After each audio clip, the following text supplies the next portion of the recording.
everyone, welcome back. My name is Sarah. I'm so glad that everyone is here for lesson 8. Can you believe that we're already on class 8? You guys have come such a long way in your photo taking.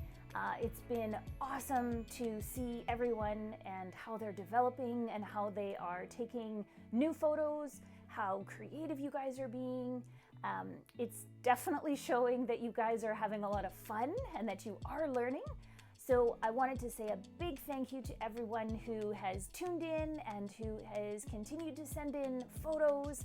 I know it's really exciting when you take a photo that you're proud of and you get to share it with everyone. So I want to say thanks. I really appreciate you guys tuning in and sharing your photos with me and everyone else on the weekly slideshows. If you missed out on last week's assignment, I'm going to link it below so that you can watch it after this lesson. And then for today's lesson, you'll want to stay tuned to the end as I'm going to have a bonus announcement for some bonus photos that you can submit. So make sure you watch right to the very end. So over the last few weeks, we've learned a lot about what to look for when we want to take photos. We've learned to watch out for shapes that we see, textures that we see, colors. We've also learned how to change up our viewpoint to experiment when we're taking photos. And we've also learned how to frame our photos, or how to use what's in our frame to highlight what it is we want the viewer to look at. So we've covered leading lines, we can use those lines. And last week we covered this idea of filling the frame with your subject. So we've already learned so many things on ways in which we can share our photos with our viewers and how to highlight and tell the viewer what it is that we want them to look at. Today we're going to finish off with a photo technique or rule for photography that a lot of people use when they're taking photos in order to make for more exciting and engaging photos for their viewers. And that topic or technique is called using the rule of thirds. Now, what does the rule of thirds mean? What is it actually all about? Well, if we look into our frame when we're taking a photo, what we can do is we can divide it into 3 sections. So we can have 3 vertical sections, up and down, or we can have 3 horizontal sections from top to bottom that we can separate our frame into. And when we separate it into those thirds or sections, we pay attention to where we are placing our subject or what we want to take our photo of in the frame.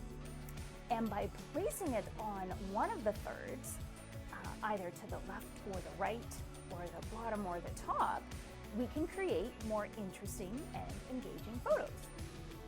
So why don't we take a look at a few examples to see exactly what it looks like and how we go about using the rule of thirds for where we place our subjects when we take our photos. Okay, so here we have an example of a photo of a parrot. Now, what I've done is I've overlaid a grid on top of this photo so you can see exactly where the thirds fall on our frame and why and how we use the rule of thirds. So we have 2 horizontal lines running here, and they separate the photo into horizontal thirds. Now, we also have 2 lines running vertically, so up and down here, and they separate the photo into 3 vertical thirds.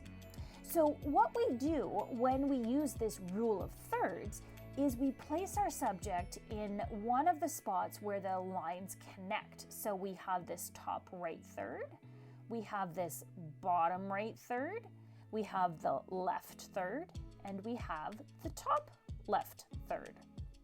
So we want to place our subjects in one of those spots. And in this case, for the parrot, we have placed the parrot on the top right third, and he's looking off to the left. Okay, So here's another example. We have a butterfly. Now the butterfly, I've decided that I wanted to place him in the top left third of the frame. So you can see the sort of flowers around him, but the subject, he's in the top left third of the frame. Here I have some pink flowers, and I've decided to place them in the bottom left third. So there's stuff going on in the background of the frame, but the subject, I've placed it in the bottom left third of the frame. Here we have a little green speckled frog, and he is sitting in the bottom right third of my frame. Now, I decided to have him in the bottom right third to kind of give the illusion that he's going to jump off to the left-hand side. Here, I was in a forest, and I really liked these 3 green leaves that were kind of standing out with some water on them. What I wanted to do was sort of highlight this branch that was kind of branched with 3 leaves coming into my photo. So I chose to place it on the left bottom side of my frame, so the bottom left third, so that I could create kind of this idea of this leaf or this branch with the leaves on it coming into my photo. Now the opposite side of the frame, I have a pine cone in the bottom right side of the frame. So there's the bush or the pine bush that it's on sort of all over the frame, but my main subject is this pine cone, and so I placed it in the bottom right third of my frame. Now you can also take photos of things inside. Here I have a bowl of microwave popcorn. I've got the bag in the background, but my main subject is this bowl of popcorn, and I've placed it in the bottom right third of my photo. Here I have a bowl of fruit, and I've decided, instead of placing it dead center of my photo, I've moved it off to the bottom left side of the frame. Now, the bowl of fruit is so big that it takes up almost the entire left third of the frame. Here we have an example of a dock out at the lake, and I decided that I wanted to sort of show how long this dock was. So I started it off positioning the dock in the left side of my frame. So you can show sort of the size of something and have the size or have the subject move through the frame. In this case, we have the dock with sort of the footbridge on top. We started on the left-hand side and we let it move through the frame to the right-hand side. And sort of the opposite example, here we have a bridge. I've had it start on the bottom right-hand side of the frame, and then I let the bridge move through the frame to the left-hand side.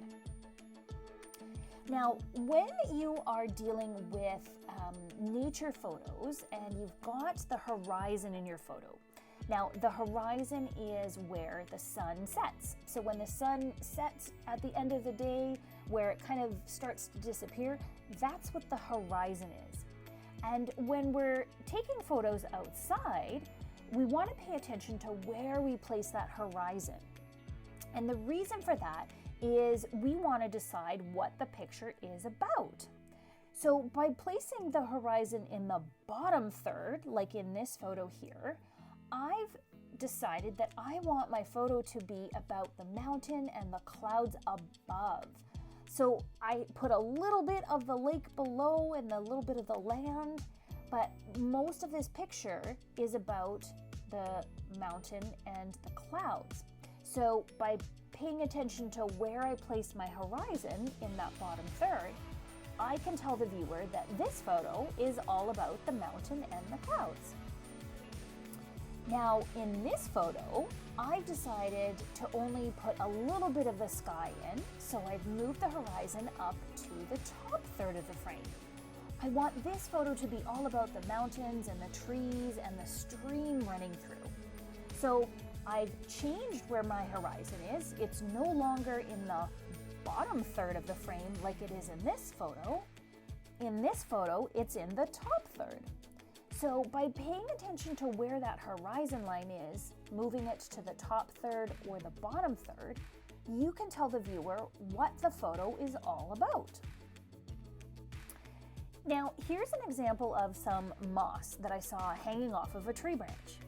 Now, I decided to shoot it a couple of different ways, and in this particular one, I shot it vertically, so up and down. And I decided to place the moss in the top right third and kind of have it coming into the photo.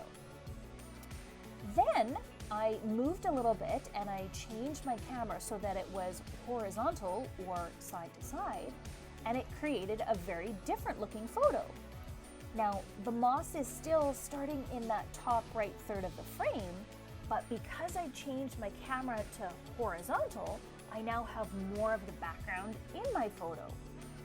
So one other way that you can change the look of your photos is to change the position of your camera. So you can either have it up and down, which creates a vertical image, or you can have it side to side, which creates a horizontal image. Now, here's a fun one to finish off with. We have a little chipmunk sitting on a rock. He was very aware of everybody around him, and he just decided to pause at the top of the rock there on the rock pile. And I decided I wanted to put him in the bottom right side of my frame. And what I thought that this did, by placing him on that bottom right third, it kind of gives the viewer this idea that maybe he's going to run off to the right-hand side of the photo. So by intentionally choosing where you want to place your subject in your photo, you can create a story for your viewer, or you can create kind of a theme of your photo of what you want the story to be, what you want the story of your photo to be. So you can see you can be very creative when it comes to how to choose which third to place your subject on. It's up to you as the photographer to decide what you want to do. And as we've practiced before in many of the previous lessons, one of the ways that you get to experiment with your photos when you're using the rule of thirds is by changing up your position. So we're watching what our point of view is. We're experimenting, we're getting higher or lower, or moving to the left or to the right.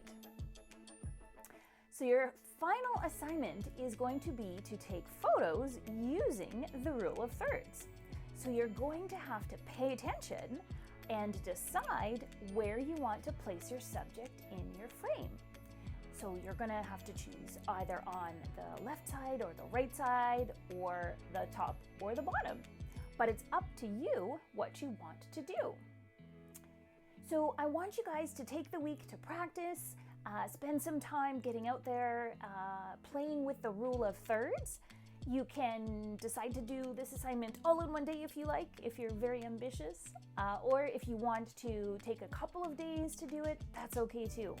But get out and practice placing your subject in the various different thirds in your frame.